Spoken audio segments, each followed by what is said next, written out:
지구라는 무대 위에서 착한 사람은 주로 피해자 역을 맡고 사자들은 가해자 역을 맡는다. 여기에 중간 파동대의 사람들은 관찰자가 되어 이들의 관계성을 살피게 된다. 양자 역학에서도 빛이 관찰자가 없으면 간선문이 파동으로 존재하다가 관찰자가 생기면 입자로 바뀐다는 연구 결과가 있다. 관측되기 전까지는 상태가 결정되지 않고 모든 상태의 가능성이 중첩되어 존재하다가 관측이 되면서 어느 하나의 상태가 결정지어지듯 관찰자에 의해 가해자, 피해자가 형성된다. 그래서 관찰자의 역할이 매우 중요하다. 피해자와 가해자라는 역할은 드라마에서 연기를 맡은 연기자에 해당하고 관찰자는 드라마를 보는 관객에 해당한다.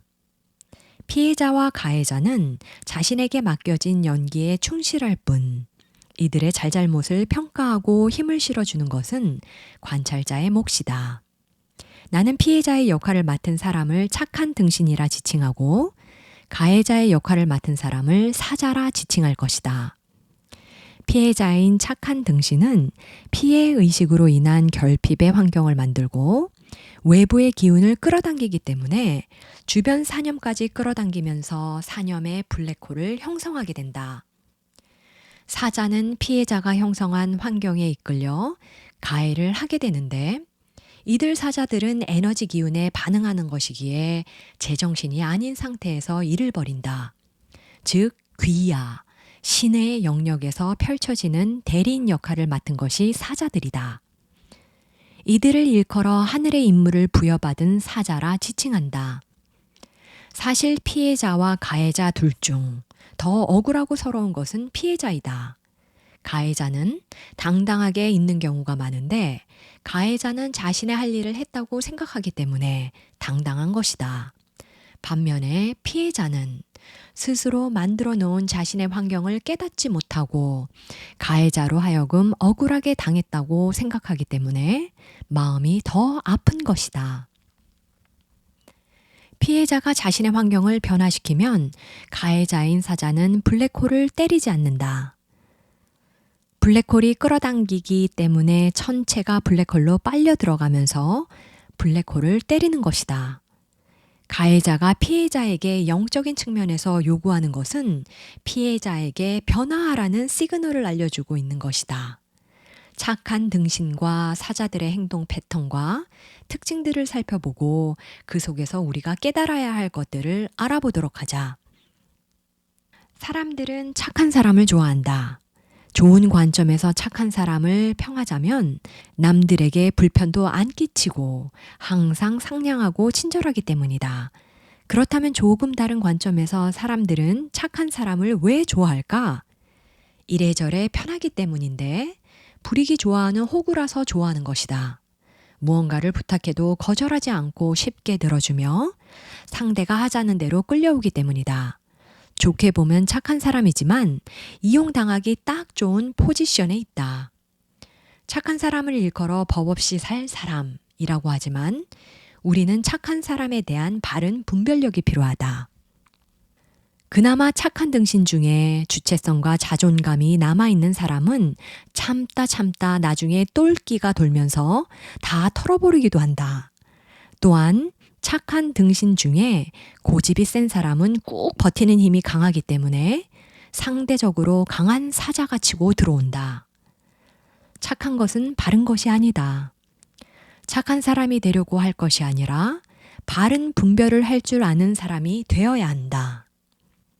바른 분별이란 논리적이고 합리적이지 않을 때는 바르게 거절할 수 있어야 하고 논리적이고 합리적일 때는 바르게 수행하는 것이다. 정에 이끌리거나 좋은 게 좋은 거라고 친구가 하자고 하니까 남이 좋다고 하니까 남들이 하니까 등등 자기 선택의 결정권을 타인에게 넘기고 책임 또한 상대에게 전가시키는 것은 바른 분별력이 아니다. 거절이라는 것은 자기 환경을 만드는 첫 번째 길이다. 거절의 지점을 바르게 세팅해야 상대방으로 하여금 오해를 발생시키지 않는다. 상대방이 요구하고 원하는 대로 다 들어주면 자신의 주처성은 없어지고 상대의 꼭두각시가 되어 자신의 삶이 아닌 타인의 삶을 살게 된다. 또한 자신이 선택하지 않았기 때문에 책임을 지려 하지 않게 되고 더불어 남 탓을 하게 되는 상황이 펼쳐진다. 사기꾼이나 악인을 만드는 것은 바로 착한 등신들이다. 이들이 무지하고 분별력이 없기 때문에 사기꾼이 판을 치는 것이다. 따라서 착한 등신이 바른 분별력을 가질 때 이 사회의 사기꾼이 사라지는 것이다. 인생은 착하게 사는 것이 아니라 바르게 살아야 하는 것이다. 거절 못하는 사람. 우리 주변에는 거절을 잘하지 못하는 사람들이 꽤 많다. 거절할 것 같이 생겼어도 거절을 잘 못하는 이가 있는데 거절을 못하는 부류는 두 부류가 있다. 첫 번째, 상대방을 너무 의식하거나 두 번째, 자존감이 낮거나 기가 세 보이는데도 불구하고 거절을 잘 못하는 경우 상대방을 너무 의식해서 좋은 모습만 보여주려 하기 때문에 거절을 못하는 경우가 있다. 또 하나는 거절을 하면 상대로부터 나오는 반응을 두려워하기 때문에 거절을 못하는 경우가 있다. 거절이라는 것은 일종의 자기 환경을 만드는 것이다. 저 사람에게는 이런 부탁을 하면 안 들어줄 거야. 혹은 이런 것은 얘기해봐도 되겠지? 라는 가늠을 하게 만드는 것이 바로 거절이다. 만약 거절을 못하고 상대가 원하는 것을 모두 들어준다면 사람들은 당신을 착한 사람이라 칭하겠지만 호구라는 무언의 이름표가 달리는 셈이다. 저 사람에게는 무엇을 부탁해도 들어준다는 이미지가 강해지면 착하다 하면서 일은 혼자 다 처리하게 된다. 일복이 많은 사람의 경우도 두 가지가 있다. 첫 번째, 거절을 못해서 남의 일을 떠맡는 경우. 두 번째, 남에게 일을 못 맡겨서 일이 많은 경우. 첫 번째는 타인에 의해 노예가 되는 형국이고 두 번째는 완벽성을 바라기 때문에 스스로 노예를 자청하는 형국이다. 내가 거절을 한다고 해서 나쁜 사람이 되는 것은 절대 아니다. 거절을 할 때는 상대의 마음이 다치지 않게 정중하게 바르게 거절하면 된다. 착한 사람이라는 소리를 들은 적이 있다면 바르게 거절하는 법을 배워라. 거절을 함으로써 당신의 허용 범위가 결정되는 것이다. 그리고 본인이 거절을 당했다면 상대의 반응에 뭐라 할 것이 아니라 왜 거절을 당했는지 자신을 돌아볼 필요가 있다. 우유부단한 사람과 중간 파동대의 사람. 우리는 딱 잘라서 결정을 못하는 사람을 일컬어 우유부단한 사람이라고 한다. 결정을 잘못 내리는 사람은 자기 의사를 표현할 때 좋다 혹은 싫다라는 표현을 명확하게 하지 못하고 어정쩡하게 표현하는 경우가 많다. 이들은 상대에게 싫은 소리를 잘 못하고 타인에게 끌려가거나 자아가 약한 착한 등신들이 많다. 사람들은 이런 착한 등신이 성격이 좋다라고 착각을 하곤 하는데 절대 성격이 좋은 것이 아니라 남들에게 털리기 좋은 사람이라는 뜻이다. 잘 털리는 사람은 좋은 사람이거나 착한 사람이 아니라 분별력이 없는 사람이다. 잘 털리는 사람은 좋은 사람이 아니라 미련한 등신이고 그의 분별 없는 미련함 때문에 그는 사기꾼을 만나게 된다. 분별이 없고 착하기만 하면 부리려 하거나 반드시 사기를 치는 사람이 다가오게 되어 있다. 이들은 결정을 못하기 때문에 강한 사람에게 끌려가기 쉽다. 또한 우유부단하고 분별력이 없기 때문에 양극단의 선택을 하지도 못한다. 물론 우유부단한 사람은 극단적인 유형이 아니라 중간 파동대에 머무르는 사람이다. 중간 파동대는 가장 안정적인 파동이기는 하지만 시간을 지연시키는 파동이기도 하다. 중간 파동대의 파동이 깨져 극단적인 상황으로 치닫게 되면 움직임이 급속도로 빨라지기 시작한다. 중간 파동대의 파동이 깨졌다는 것은 가르마가 돌기 시작했다는 의미이며 이때부터 사건 사고가 터지기 시작한다. 댐 뚝이 터지듯이 가르마는 터지기 시작한다. 우유부단한 사람들은 극단적인 상황을 회피하는 경우가 많다. 그래서 결정을 하지 못하고 시간을 계속 지연시키다가 극한의 상황을 맞이하게 되어 어쩔 수 없는 선택의 시간을 마주하게 된다. 시간을 계속 지연시키면 급기야 과거 속으로 들어가게 되고 과거, 즐거웠던 시간 속에 멈추어 버리면서 현실 회피적인 현상이 발생한다. 현실을 회피하기 위해 게임이나 스포츠 등 몰입할 무언가를 찾으며 현실을 잊고 싶어 한다. 그러다가 결국 상대방에게 결정권을 내어주고 상대의 처분만 기다리게 되는 것이다. 인간은 누구나 선택의 엣지에 서게 되고 양극단으로 모는 사람을 악마처럼 느낀다. 하지만 언젠가는 결정을 내려야 하고 결정을 내릴 때는 악마 같은 극단성이 필요한 법이다. 칼 같은 결단이 당장에는 악마처럼 비춰질지라도 결국엔 상대를 위한 길이 된다. 언제까지 시간을 지체하며 선택의 시간을 미룰 수는 없다. 지금 선택하든 나중에 선택하든 바뀌는 것은 없다. 지체하면 지체할수록 많은 것을 내어줘야 한다. 준관 파동과 양극단의 파동은 오르락 내리락 물결을 치듯 자연스러운 파동 흐름으로 흘러가야 한다. 중간 파동만 지속되면 시간은 점점 멈추어 정지가 되고 더 이상 발전이 없다. 진화와 발전은 파동의 흐름을 따라가고 오름과 내림의 파동이 어우러지며 나아가는 것이다. 우유부단한 사람은 시간을 지체시키며 과거로 회귀하는 경향이 있다. 신중한 것이 좋기는 하지만 신중한 것도 오래 지속되면 우유부단한 것이 되는 법이다. 우유부단한 사람은 생각이 많고 이리저리 잘 재기만 한다.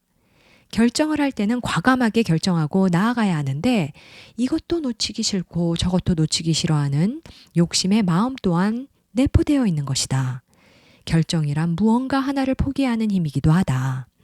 또한 결정을 했으면 뒤돌아보지 말고 과감히 나아갈 필요가 있다. 두 갈래의 길이 나왔을 때 우유부단한 사람은 멈추어 선다. 이 길도 맞을 것 같고 저 길도 맞을 것 같다며 생각만 하다가 멈춰버리는 것과 같다. 결정은 두 갈래 길이 나왔을 때 과감히 하나의 길은 포기하는 행위이기도 하다. 멈추는 것은 정지하는 것이고 정지하는 것은 죽는 것이다. 우유부단한 사람에게 다가오는 양극단성의 악마 같은 사람은 당신을 죽이려는 사람이 아니라 도와주려고 오는 사람이다. 우유부단한 사람에게는 양극단의 검을 가진 사람이 변화를 이끌어주는 귀인이다. 귀가 얇은 사람. 귀가 얇은 사람은 대체적으로 관념의 막이 두터운 사람은 아니다. 귀가 얇다는 것은 관념의 벽이 두껍게 형성되지 않아 정보를 쉽게 받아들이고 쉽게 믿는 성향을 가지고 있으며 어느 정도 받아들임과 열림의 자세가 되어 있기 때문에 오픈형 인간이 많다. 귀가 얇은 사람은 우유부단하고 쉽게 거절하지 못하며 정에 약하다. 그래서 에너지 강자는 언제나 귀가 얇은 사람들을 주 타깃으로 삼으며 거절 못하고 정에 약한 점을 깊게 파고든다. 에너지 교류는 일방적으로 주어서도 안 되고 빨려서도 안 된다. 불공정한 에너지 교류는 언젠간 깨어지게 되어 있고 불만이 있게 마련이다. 에너지는 주고받아야 하고 자연스럽게 흘러야 하며 균형이 맞아야 한다. 귀가 얇은 사람은 호기심이 많은 사람이다. 귀가 얇은 사람 중에는 호기심이 많은 사람이 많다. 새로운 것, 신기한 것, 진기한 것 등에 매료되어 자석처럼 끌려 들어가는 경향이 있다. 다 알고 나면 발을 빼기도 하는데 알기 전까지는 계속해서 완전히 파헤칠 때까지 들어간다. 귀가 얇은 사람은 남을 잘 믿고 잘 속으며 사기를 잘 당한다. 에너지 측면에서 본다면 사기조차도 배움의 과정이고 깨달음의 장치겠지만 특히 사기를 잘 당하는 사람이 있다. 정에도 약하고 마음도 약해서 거절도 못하고 중심도 안 서 있으며 사람을 쉽게 믿고 귀까지 얇아서 털리는 것이다. 이들 특징은 매몰차지 못하다는 점이다. 남을 잘 믿는다는 건 그만큼 마음의 허영이 크다는 것이다. 귀가 얇은 사람, 착한 사람, 정에 약한 사람은 언제나 강자의 호구가 되어 왔다. 귀가 얇은 사람은 그 자리에서 당장 결정하지 마라. 물건 파는 사람들 특징이 마지막 상품이다. 하나밖에 안 남았다. 내일이면 세일이 끝난다라고 하지만 다음엔 더 좋은 상품이 나오는 법이다. 꼭 필요한 게 아니라면 미리 모셔놓을 필요는 없다. 거절할 땐 세련되게 웃으면서 상대의 마음이 상하지 않도록 자신의 의사를 정확히 표현하면 된다.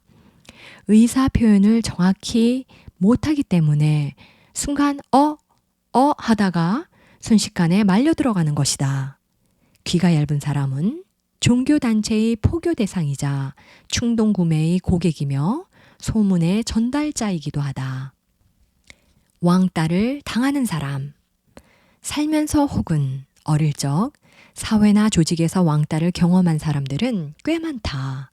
물론 상담을 하다 보면 10명 중 3명 정도는 왕따를 경험해 보았다고 이야기한다. 우리는 흔히 왕따라고 하면 인성에 문제가 많은 것은 아닐까 하는 편견을 가질 수도 있지만 왕따라는 경험은 사회를 배우는 공부이기도 하기 때문에 창피한 경험은 아니다. 사람이라면 누구나 트러블을 경험하면서 자신의 모순을 발견해 나가기 때문이다. 사회생활이라는 것은 일정한 규율과 일정한 파동의 질서를 유지한다. 이러한 규율이나 질서에서 벗어날 때 일종의 타깃이 되기도 한다. 또한 가정에서 배우지 못한 공부를 사회에서 처절하게 받고 있는 중이기도 하다. 학창시절 왕따 공부가 들어오지 않았다 하더라도 직장 생활에서 왕따 공부가 들어올 수 있다. 즉, 어떤 조직에서든 어떤 사람으로부터든 자신의 모순은 드러나기 마련이다. 모순이 드러난다는 것은 스스로 조정하라는 메시지이다. 왕따에는 2가지 종류가 있다. 첫째, 스스로 전체를 밀어내거나 둘째, 전체에 의해 왕따를 당하거나. 첫 번째의 경우는 기가 센 사람이거나 자존심이 센 사람이 해당된다. 이런 경우 스스로 밀어내는 경우가 많다. 반대로 두 번째의 경우 남들보다 많이 뒤처지거나 약한 경우이다. 즉, 두 부류 모두 중간 파동대에서 비교했을 때 양극단성을 띠고 있다. 양극단성은 눈에 잘 띈다. 첫 번째는 너무 자존심이 세서 친구가 먼저 다가오지 않으면 다가가지 않기 때문에 스스로 만든 환경이요. 두 번째는 자아가 너무 약해서 친구에게 먼저 손 내밀지 않기 때문에 소외되는 것이다. 사회생활을 잘하는 부류는 중간 파동대이다. 중간 파동대는 전체의 흐름과 질서를 잘 맞출 뿐더러 조화와 균형을 잘 맞추는 사람의 경우 왕따가 될 염려는 없다. 그러나 매력은 다소 떨어질 수 있다. 왕따의 경우 기운이 수축하는 시기에 많이 들어오는데 기운이 수축하는 시기에 너무 수축되거나 혹은 오버하면서 벌어지는 일들이다. 사람마다 주기적으로 기운이 수축하는 시기가 있다. 기운 수축이 즉 짧게는 1년, 길게는 3년가량에 해당된다. 이 시기에는 나대거나 너무 수축되지 말고 스스로 공부를 하는 시간이라 생각하고 자중해야 한다. 대부분 사람들이 자존감이 꺾이거나 외부와 충돌 날 때 기운이 수축한다. 외부에서 충돌이 들어왔을 때는 바로 공부 모드로 들어가는 것이 좋다. 왕따 공부가 들어왔을 때 기가 센 사람들은 고집을 조금 내려놓고 기가 약한 사람은 자존감이 꺾일 필요가 있다. 이때는 조화와 균형을 배우는 공부의 시간이 왔나 보다라고 생각하면 된다. 왕따가 트라우마가 되어서는 안 된다. 이 또한 전체 인생 중 한 부분일 뿐이며 사회에서의 관계성을 배우는 시간이므로 스스로 극복해야 하는 시간이다. 잘 들어주셔서 감사합니다.